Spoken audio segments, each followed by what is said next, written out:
जय भारत माता की जय। छत्रपती शिवाजी महाराजांचा शिवराज्याभिषेक सोहळा आहे 351वा शिवराज्याभिषेक सोहळा, जो आजही आपल्याला शौर्याची, धाडसाची आणि संघर्षाची, संस्काराची अनुभव देतो। असे शिवाजी महाराजांचा थोडा गौरव करूया। छत्रपती शिवाजी महाराज की जय, भारत माता की जय।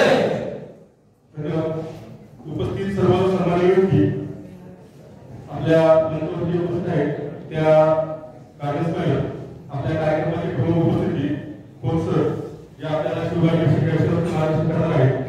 आपल्या मंचावरती ज्या आयएनसी मेंबर उपस्थित आहेत टेंकर मॅडम, मंचाच्या उपस्थित आहेत माननीय संचालक जुन्नरगावकर अर्धदाबाई, कृषी परिवाराचे Raote sir, INC member Rishikesh Joshi आणि आपले प्रमुख उपस्थितीमध्ये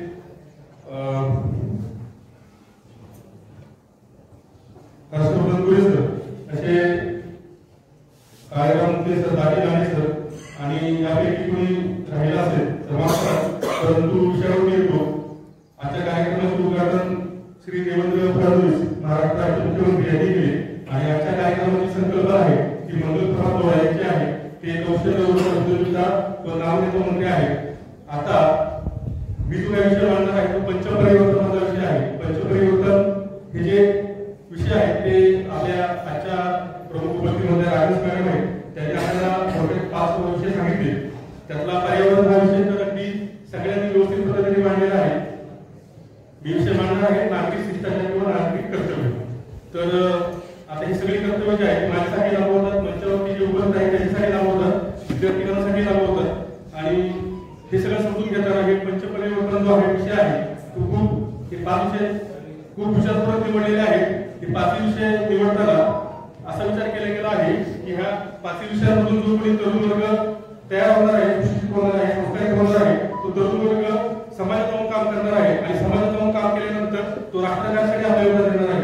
त्यामुळे त्या तरुणांमध्ये देशभक्ती जागृत व्हावी, त्या तरुणांमध्ये संस्कार जागृत व्हावे, त्या तरुणांमध्ये कौशल्य जागृत व्हावी आणि ही सगळी कौशल्य हा सगळा संस्कार जेव्हा त्या तरुणांमध्ये आला पाहिजे त्यावेळेस कंप्लीट पर्सनॅलिटी व्यक्तिमत्व निर्माण झालं पाहिजे आणि हे केंद्र जे आहे ते कुटुंब आहे आणि ह्या कुटुंबावरती सगळा भार येतो। कारण आता जुन्या आपल्या प्राचीन काळात पद्धतीप्रमाणे गुरुकुल पद्धती अस्तित्वात नाही। मग कुटुंब जर मागे आवाज येतो का मागच्या मुलांना आवाज येतो व्यवस्थित? मी मागच्या पेजवर लोकांना विचारते आहे परंतु काही चांगली लोक माझ्या आयुष्यात आली आणि थोडंसं माझ्या आयुष्याला चांगलं वाढलं तर मी तुमच्यापैकीच एक आहे, परंतु आज हा विषय मांडताना थोडं मी शिकतो आणि आपल्यालाही सांगण्याचा प्रयत्न करतो। साधारणतः कुटुंब म्हटलं तर एक छोटं कुटुंब आता असतं तर कुटुंब हे छोट्या राष्ट्राचं प्रतिनिधित्व करतं आणि कुटुंब ही राष्ट्राची छोटीशी आवृत्ती आहे। साधारणतः कुटुंबामध्ये आपलं प्रशिक्षण होत असतं आणि कुटुंब हे व्यक्ती निर्माणाचं केंद्र आहे। तर आपण जेव्हा कुटुंबावर विचार करतो तेव्हा आपण त्यामध्ये 2 भाग करूया, एक मोठं कुटुंब आणि एक श्रेष्ठ सज्जन आणि महान कुटुंब। मोठं कुटुंब होण्यासाठी विशेष प्रयत्न करावा लागत नाही, त्यासाठी वातावरण निर्मिती करावं लागत नाही। मोठ्या कुटुंबासाठी मी एक उदाहरण तुम्हाला देतो जे आता पुणे शहरामध्ये घडलं, हगवणे कुटुंब। हगवणे कुटुंब 150 कोटी प्रॉपर्टी आहे, अगदी पैशाला काही कमी नाही, घरी नोकर चाकर आहे, जे काही करायचं ते नोकर चाकर करणार आहे, जमीन जुमल्याची कमी नाही, कमतरता नाही, प्रतिष्ठेला कमतरता नाही। हे आपल्या दृष्टीने सगळ्या समाज दृष्टीने हे मोठं कुटुंब आहे। आता ह्या मोठ्या कुटुंबामध्ये आपल्याला अनेक समस्या जाणवतात आणि ह्या समस्या आपण तयार केलेल्या आहेत। जसं आता त्याच कुटुंबाच्या सुनेने आत्महत्या केली किंवा त्या हत्या झाल्या रिपोर्ट सिद्ध होईल, परंतु हे होत असताना हे मोठं कुटुंब आपल्याला अभिप्रेत आहे का समाजामध्ये काम करत असताना की आपण मोठं कुटुंब व्हावं, यापेक्षा आपण श्रेष्ठ सज्जन महान कुटुंब व्हावं हे अपेक्षित आहे आपल्याला। तर जे श्रेष्ठ सज्जन आणि महान कुटुंब आहे त्याचे उदाहरण देतो मी आणि उदाहरणाच्या माध्यमातून आपण लक्षात घेऊया आपल्याला कसं कुटुंब अभिप्रेत आहे आणि आपण कशा कुटुंबामध्ये आपण जीवन व्यतीत केलं पाहिजे। तर एक सज्जन कुटुंब असतं आणि ते एक गावामध्ये राहत असतं। आता त्या गावाची परिस्थिती अशी असते की ते सगळ्या गावामध्ये सगळे सज्जन व्यक्ती राहत असतात, घरी धार्मिक विधी करत असतात, पूजापाठ करत असतात, समाजामध्ये वावरताना सगळ्यांना मदत करत असतात। परंतु एका दिवशी असं होतं की प्रत्येक घरातल्या गावाच्या प्रत्येक घरामध्ये यज्ञ चालू असतो आणि यज्ञ चालू असताना ते यज्ञकुंडामध्ये संविधान संख्या केलं जातं आपल्याला माहिती. परंतु एका महिलेला उठायचा कंटाळा येतो आणि तिला बाहेर फुंकायचं असतं, परंतु तिने यज्ञकुंडाच फुटते आणि तिच्या असं लक्षात येतं की मी फुंकल्यानंतर त्यातून सोनं मिळते. काय होतं, यज्ञकुंडात फुंकल्यानंतर सोनं मिळते आणि ही गोष्ट ती दुसऱ्या महिलेला सांगते, दुसरी महिला तिसऱ्या महिलेला सांगते, त्या गावात होतं आणि या यज्ञकुंडामध्ये फुंकाची रंग स्पर्धा लागते, कारण हा वाढ जाते, लोक वाढत जातो आणि आपल्याला त्यातून सोनं मिळवायचे ही भावना वाढत जाते. तर अशी भावना घेऊन सगळे जगत असतात, सोनं मिळवत असतात, सगळ्यांचे गुणवत्तेकडे उभे राहतात. मुलांच्या अंगावरती चांगले कपडे येतात, महिलांच्या अंगावरती दागिने येतात आणि हे सगळे घडत असताना एक कुटुंब असं असतं की ह्या सगळ्या गोष्टीपासून लाभ राहते. नवरा बायकोमध्ये चर्चा होते की आपण तर यज्ञकुंडामध्ये फुंकलं पाहिजे, सोनं मिळवलं पाहिजे, परंतु त्यांचं मन यासाठी तयार होत नाही. ते बोलतात आपली परिस्थिती आपण चांगल्या पद्धतीने हाताळू आणि आपला व्यवहार पुढे करूया. परंतु हा जो समाज असतो, आपण म्हणतो की 100 लोकांमध्ये एक जर शहाणा असेल, बरोबर, 100 लोकांमध्ये जर एक जर शहाणा असेल तर तो मूर्ख ठरतो. त्याच पद्धतीने एका गावामध्ये एक कुटुंब सज्जन असतं, श्रेष्ठ असतं, महान असतं, परंतु ते मूर्ख ठरत असतं. त्यांची सगळी अवहेलना करत असतात. त्या सगळ्या अवहेलनाला कंटाळून ते कुटुंब गावाचा निर्णय घेतं आणि नवरा बायको आपले जे काही सामान आहे, कारण हे कुटुंब पैशाची भरभराटी आले नाही, त्यांचं सामान छोटं असतं, सामान होतं आणि गाव सोडायला निघतात, गावच्या बाहेर जातात आणि मागे वळून बघतात तर गावाने सगळीकडे वेळ घेतलेला असतो, गावात हाहाकार मारलेला असतो. यानंतर विचार आपण केला तर लक्षात की ही आपली गावची, समाजाची आणि राष्ट्राची धुराची सांभाळलेली आहे. त्यात कमी प्रमाणात जे काही समाजामध्ये श्रेष्ठ सज्जन व्यक्ती राहिलेले त्यांच्या मनात सांभाळली गेली आहे. जर सगळेच महान व्हायला गेले तर आपला देश महान होईल, कारण आपण या देशामध्ये राहतो, आपल्या देशाचं प्रति आपल्या सगळ्यांचे कर्तव्य आहे. परंतु आता अशी परिस्थिती आहे की समाजातील काही घटक सज्जन आहेत, श्रेष्ठ आहेत, महान आहेत आणि त्यामुळे हा समाज टिकून आहे, नाहीतर हा समाज अगदी संस्कारांपासून दूर गेलेला आहे. आणि जेव्हा माणसामध्ये संविधान नसतात, राष्ट्रभक्ती नसते, कर्तव्याची जाणीव नसते, त्यावेळेस ही सगळा माणूस भूतप्रेत म्हणून वावरतो आणि फक्त दिसायला माणूस असतो. मग हा विषय कशा पद्धतीने आपण हाताळला पाहिजे, हा विषय आपल्याला शिकवणार आहे नागरिक शिष्टाचार, नागरिक कर्तव्य. तर हे सगळे विषय जे आहेत, 5 विषय हे पंचपक्वान्न आहेत, आपल्या विचारांमध्ये भर टाकणारे आहेत आणि व्यक्ती निर्माणाचे विषय आहेत. तर मित्रांनो, माझ्या आवाज तुम्ही वाढा, माझ्या आवाज तुम्ही वाढा, आम्ही पुढे उभा करेल, पुढे उभा करेल. तर हा विषय आपण समजून घ्यायचे आहे आणि या विषयांना आपल्याकडून कसं आचरण करता येईल, आपल्याकडून कसा प्रतिसाद येते याचा आपण विचार करायचा आहे. तर ही परिस्थिती काय आवडली आहे, पूर्वीच्या काळी गुरुकुल पद्धत अस्तित्वात होती. गुरुकुल पद्धतीमध्ये स्वतः आपण आचरण करायचो आणि त्यातून त्या कृतीतून आपण शिकायचो, अशी त्यावेळेची पद्धती होती. साधारण या संदर्भात उदाहरण येते, परंतु मी त्याला मोड घालतो आणि पुढे जातो. साधारणतः आजचे जे काही शिवराज्याभिषेक 5 विषय मांडलेले आहेत त्यामध्ये कुटुंब प्रबोधन आहे. कुटुंब प्रबोधन अगदी कमी वेळामध्ये सांगतो, एक वाक्यामध्ये सांगतो. कुटुंब प्रबोधन म्हणजे कुटुंब सुसंस्कारित होणं, कुटुंबामध्ये चांगले कार्यक्रम घडवणं आणि जाणीवपूर्वक चांगलं वातावरण तयार करणं हे कुटुंब प्रबोधनाचं काम आहे. मग कुटुंब प्रबोधनामध्ये आपण दोन विषय लक्षात घेतले पाहिजे. तर भाषा, आपली भाषा असली पाहिजे आणि ती आपल्या व्यक्तिमत्वामध्ये भर घालते. भूषा, आपला पेहराव कसा असला पाहिजे. आपलं भोजन म्हणजे भारतीय पद्धतीचं भोजन असलं पाहिजे, मांडी घालून बसलं पाहिजे, सगळ्यांनी एकत्रित जेवलं पाहिजे. एकत्रित जेवताना महापुरुषांचे विचार आपण एकमेकांशी चर्चा केली पाहिजे. आपल्या समस्या त्यावेळेस समोर येतात, कारण आता काय होते, कुणी पेपर वाचते, कुणी मोबाईल घेते आणि आपापल्या पद्धतीने जेवत असतो. जेवणाचा वेळ निश्चित झालेला नसतो.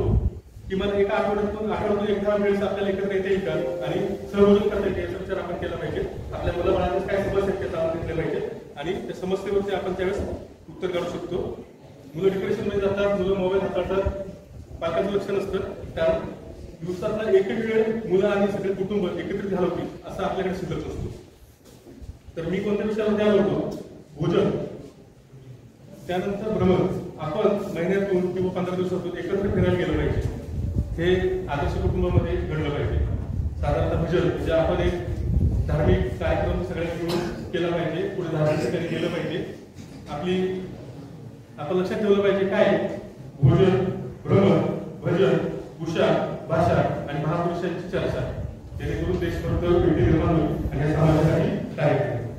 पुढचाही सामाजिक समरसता.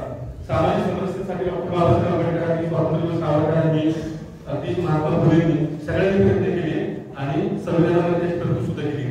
परंतु हे संविधानाची तरतूद आपल्याला गोष्ट आहे का, तर ही गोष्ट आपल्याला दिसत नाही. कारण बाबासाहेब आंबेडकरांना सुद्धा हे अपेक्षित नव्हतं. शिवाय त्या संदर्भात बाबासाहेब आंबेडकरांनी पण विचार केला होता की सरकार निर्णय घेते, सरकार निर्णय तर केला होते, पण ह्या नागरिकांचा त्यातल्या सहकार्य नसेल तर तो यशस्वी होत नाही. आणि त्यामुळे आपला नागरिक म्हणून त्यामुळे सहकार्य निर्माण होणं गरजेचं आहे. त्यामध्ये प्रामुख्याने ज्या समस्या आहेत त्या पालवट आहे, मंदिर आहे, स्मशान आहे, हे सगळ्या गावासाठी एकच पाहिजे. पुढचा जो विषय आहे पर्यावरण. पर्यावरण हा विषय रमेशजी खरमळे आणि राजेश यांनी आपले अरुणदादा रमळे यांनी चांगल्या पद्धतीने मांडलेला आहे आणि त्यामध्ये विशेष काही बोलून नाही. परंतु एकच सांगतो, आपण जेव्हा प्लॅस्टिकचा वापर करतो तेव्हा ते रिसायकल होणार प्लॅस्टिक असेल तरच वापर करावा. रिसायकल होणार प्लॅस्टिक नसेल, पिशवी असेल तर त्याचा वापर करू नये, तो टाळावा. आपल्या व्यक्ती स्तरामध्ये आपण चेंज करू शकतो. पुढचा विषय आहे सोबत म्हणजे स्वदेशी. त्यानंतरचा पुढचा जो विषय होतो तो नागरिक कर्तव्यांचा येतो. नागरिक कर्तव्यांचा विचार करताना एक मी छोटंसं उदाहरण देतो तुम्हाला. नागरिक कर्तव्य कशा प्रकारे बजावले पाहिजे, आपण व्यक्ती म्हणून बजावले पाहिजे आणि समाज म्हणून बजावले पाहिजे. तर या संदर्भात एक उदाहरण द्यायचं म्हणजे एक गावाचा रस्ता असतो, त्या रस्त्यामध्ये मोठा दगड पडलेला असतो.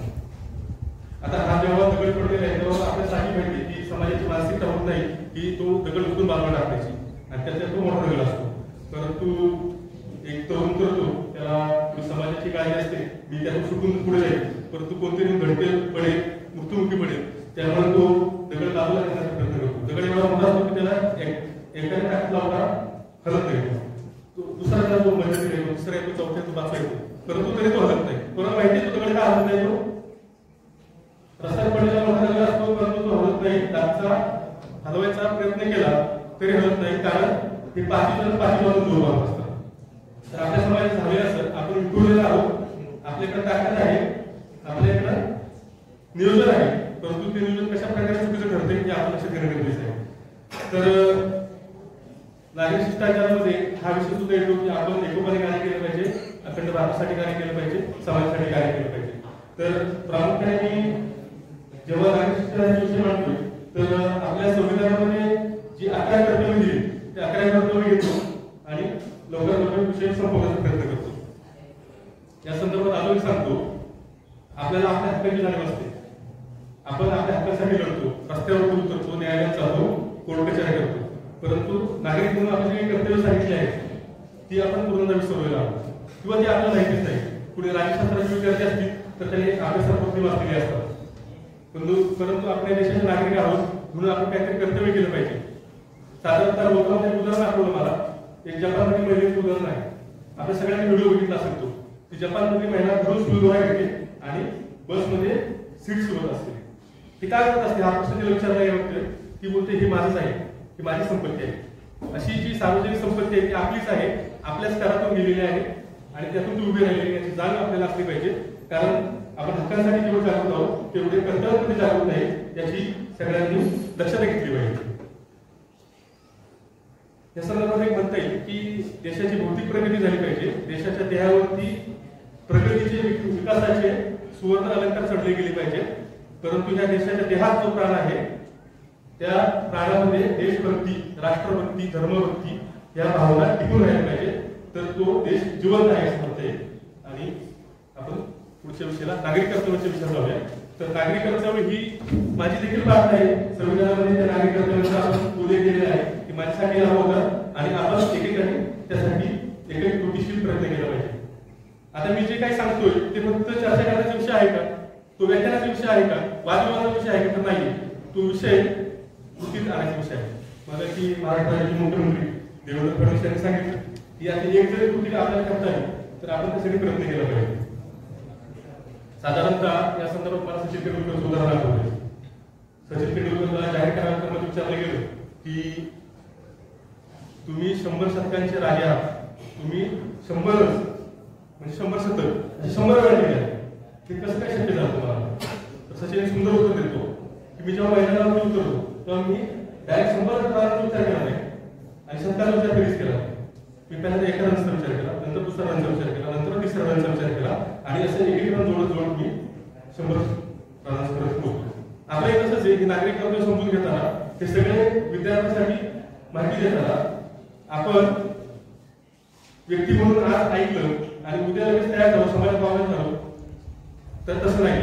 तर हे सगळं ऐकून घेताना आपल्याला साध्या सोप्या गोष्टी कोणत्या आहेत त्याचं पहिलं आचरण करता येईल का, ते आत्मसात करता येतील का, याचा विचार केला पाहिजे आणि मग आपण पुढे गेलं पाहिजे. त्या आपल्या अवतीभोवती येणाऱ्या सुद्धा गोष्टी आहेत त्या मी थोडंसं नंतर सांगतो, परंतु आपण प्रामुख्याने आपल्या नागरिकांचे आग्रह कर्तव्य याकडे बघूया.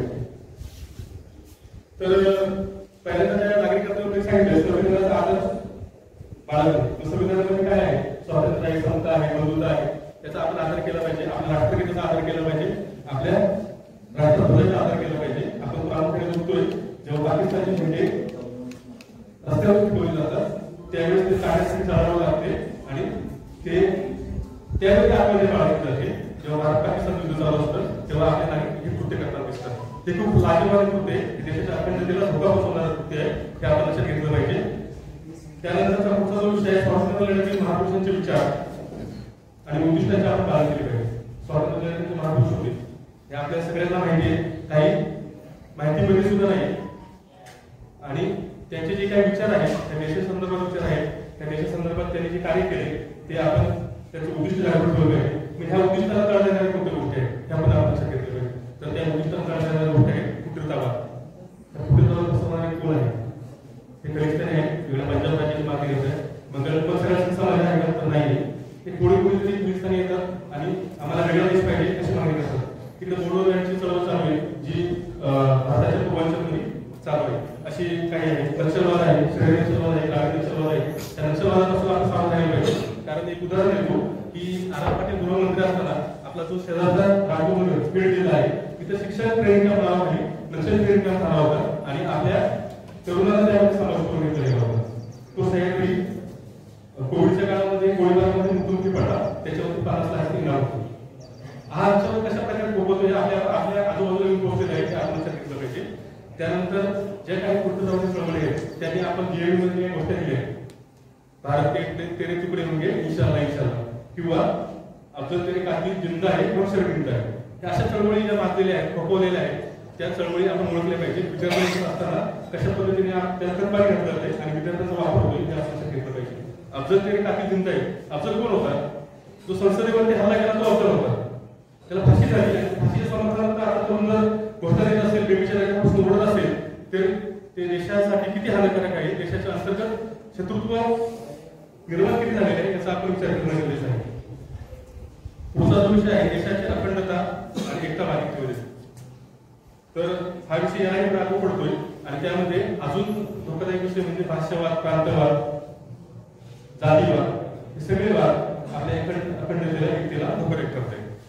तर त्या संदर्भात उदाहरण द्यायचं म्हणजे आता भारत पाकिस्तान युद्ध परिस्थिती निर्माण झाली होती आणि त्यावेळेस हमास आणि पॅलेस्टाईनचे समर्थन करणारे तरुण तरुणी पुढे जमले होते आणि त्यांनी हमास आणि पॅलेस्टाईनची पत्रके वाटली होती, त्यांच्या संदर्भात प्रसार केला होता. तर ह्या धोकादायक विषयांपासून आपण लांब राहणं गरजेचं आहे. पुढचा विषय आहे देशाच्या रक्षण आणि आवश्यकतेनुसार राष्ट्रसेवा करणे. आता देशाचे रक्षण करणे आणि आवश्यकतेनुसार राष्ट्रसेवा करणे हा फक्त आपल्यासाठी विषय कोणासाठी नाही, तर हा सैनिकांसाठी नाही. सैनिक अहोरात्र 24 तास त्यांची ड्युटीची वेळ असते तेव्हा डोळ्यात तेल घालून देशाचं रक्षण करत असतात. मग आपण आपल्या देशाचं रक्षण कसं करू शकतो, आपण आपल्या देशाची सेवा कशी करू शकतो याचा विचार करायला गेलं तर देशावरती वेगवेगळी संकट येतात. पूर परिस्थिती येते, दुष्काळ परिस्थिती येते, त्यावेळेस कोणी संघटना काय करतात का, आपण त्यांना मदत करू शकतो का, आपण व्यक्तिगत स्तरावरती काय करू शकतो, कोरोना काळामध्ये एखादा पेशंट आहे त्याला आपण हॉस्पिटलपर्यंत नेण्याचं काय करू शकतो का.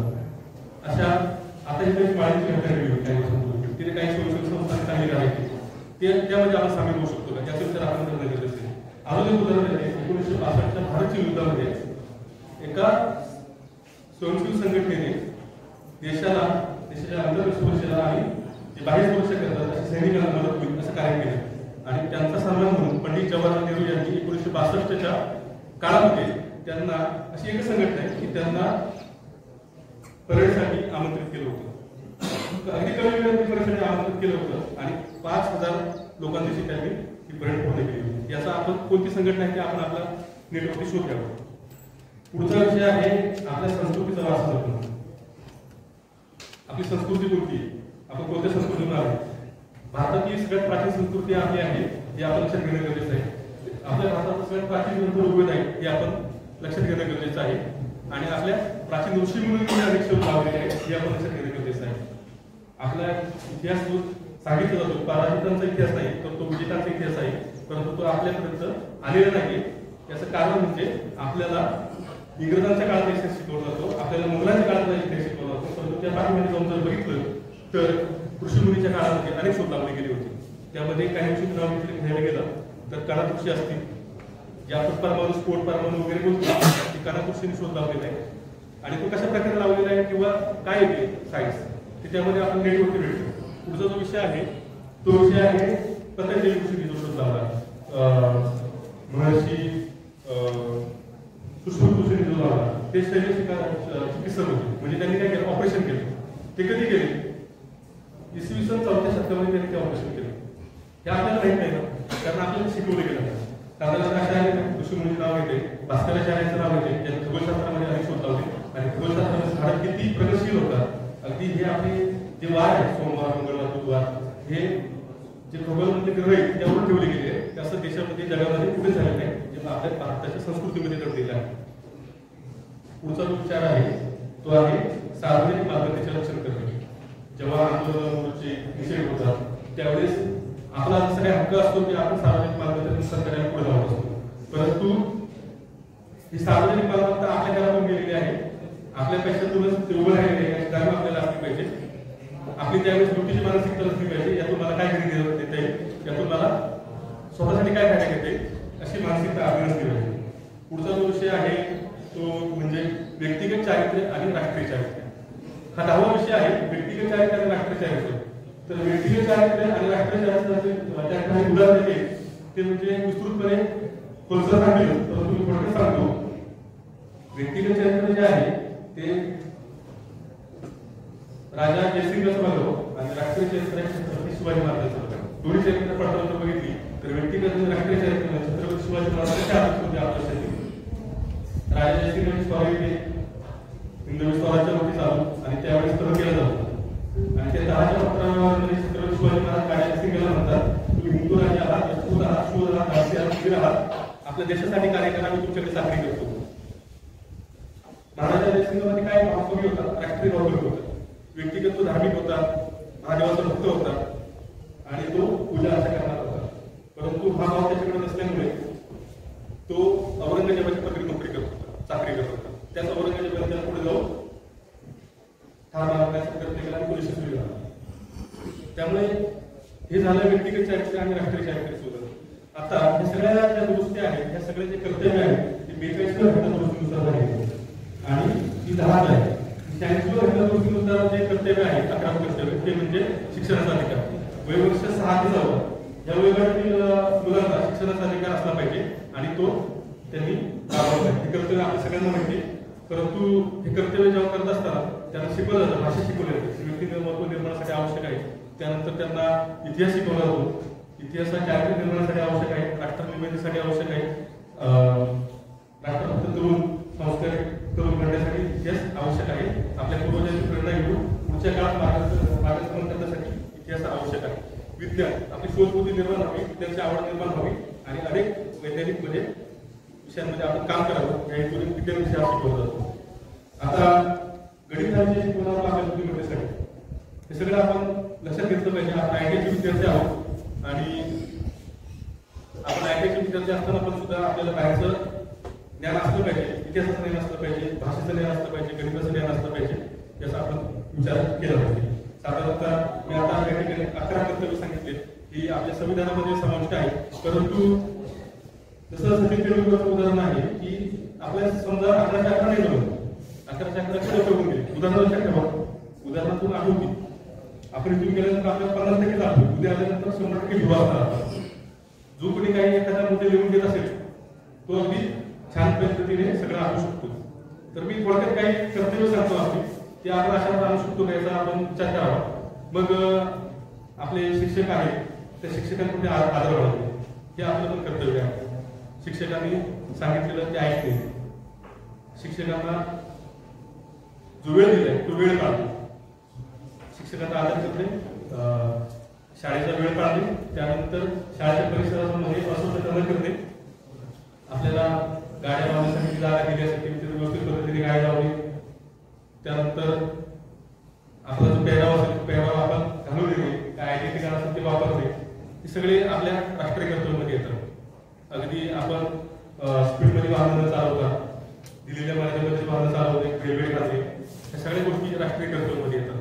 ह्या छोट्या छोट्या गोष्टींचं आपण पालन करू शकतो का याचा आपण निश्चित प्रयत्न करू शकतो आणि ते आत्मसात करू शकतो असं मला वाटतं. अशी छोटी छोटी कर्तव्य खूप आहे, परंतु मला माहिती वेळ किती झाला त्यामुळे या ठिकाणी थांबतो आणि तुम्ही सर्वांनी ऐकून घेतलं आणि मला सांगितलं त्याबद्दल धन्यवाद.